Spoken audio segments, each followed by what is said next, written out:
Donc, la question de l'arrivée de l'enfant dans le couple est une question qui est extrêmement importante. C'est un moment charnière dans le couple. Alors, pourquoi c'est un moment charnière? Parce que le couple va passer d'une identité à une autre.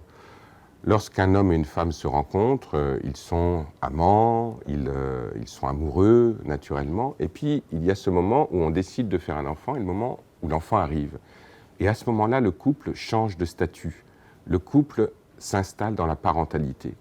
Donc, on passe du fait que l'on est amant et maîtresse au fait que l'on est des parents ensemble.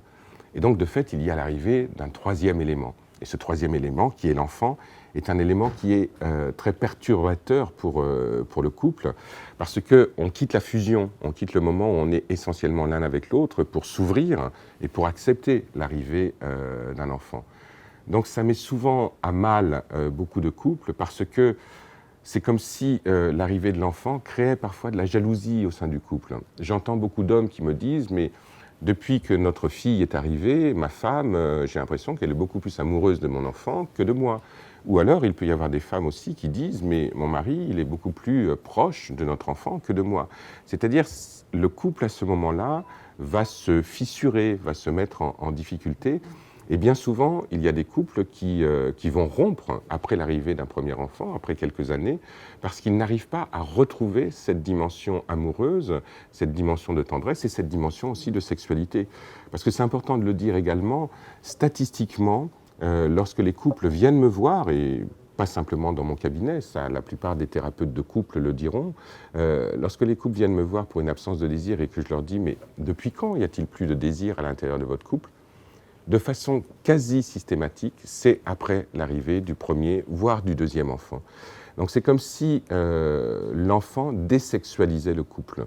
C'est comme si quand l'enfant arrivait, la sexualité elle était mise de côté, la tendresse et tout ça. Et comme si le couple s'organisait essentiellement autour de la parentalité. Comme si le couple était essentiellement là pour devenir des parents ensemble. Alors comment on va traverser ça? Comment faire en sorte de redevenir à la fois des parents et puis en même temps de continuer à être des amants. Alors c'est très difficile, je crois que c'est important de le dire, qu'il n'y a pas de mode d'emploi qui fonctionnerait pour tous les couples. Mais ceci étant, il me semble que lorsqu'un couple a des enfants et qu'il veut se retrouver en tant que couple, c'est important aussi de pouvoir sortir de l'espace familial, que le couple se donne la possibilité de partir en week-end ensemble, d'aller au restaurant, de partir en vacances, vraiment de se retrouver en tant que couple, parce que si on est tout le temps et continuellement des parents, ça devient très difficile de retrouver, je dirais, l'amitié relationnelle, la tendresse relationnelle, la sexualité relationnelle du couple. Et donc, à ce moment-là, aussi, le couple doit accepter d'être plusieurs couples en un seul. C'est-à-dire qu'on est des amants, on est des parents, on est aussi des êtres qui sont responsables d'une famille, on met en place une famille ensemble. Et donc, il va falloir rentrer dans une possibilité de pouvoir être plusieurs couples en un seul couple. Et c'est ça qui est difficile. Mais il y a aussi une règle qui me semble importante pour les couples qui vivent cette difficulté-là, c'est qu'à un moment donné, il faut accepter de quitter l'illusion de la fusion.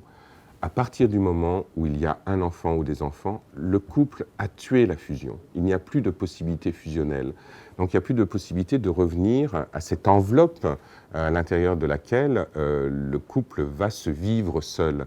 Il faut accepter que l'enfant vienne couper cette enveloppe-là. Le couple oblige, l'enfant oblige le couple à défusionner. Donc c'est ça qui est difficile et c'est ça qui est compliqué à pouvoir mettre en place.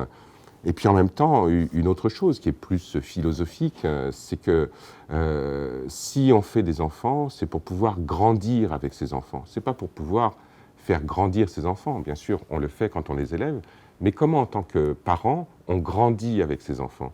Comment l'arrivée de l'enfant permet de mettre en place plus d'humanité à l'intérieur de soi, plus de compréhension de l'être humain, je dirais même plus de compréhension du mystère de ce que c'est que d'être un être humain.